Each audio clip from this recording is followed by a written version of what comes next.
up, guys? Jeremy Jones here at the Jones Snowboards booth.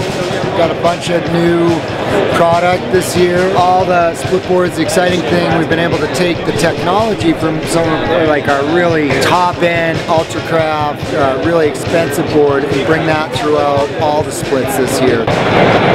One new thing for Tesla this year, this is the Tesla heel locker.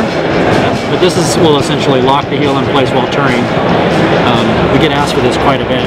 So let's say you're going up and you have a mild descent and you don't want to split your board and put it back in. Yeah, so you can just lock your heel down and have a little bit more control skiing or split skiing. It's made of stainless steel spring steel, so it's designed to release. If somebody were to take some sort of hard forward fall while in lock mode, it will release. Yeah. So my name's Chris Fiddler here at Burton Snowboards. The first one we'll talk about is Landlord Split.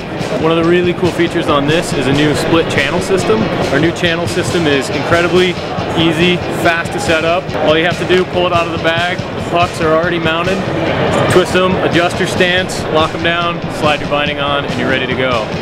We have a collaboration with G3.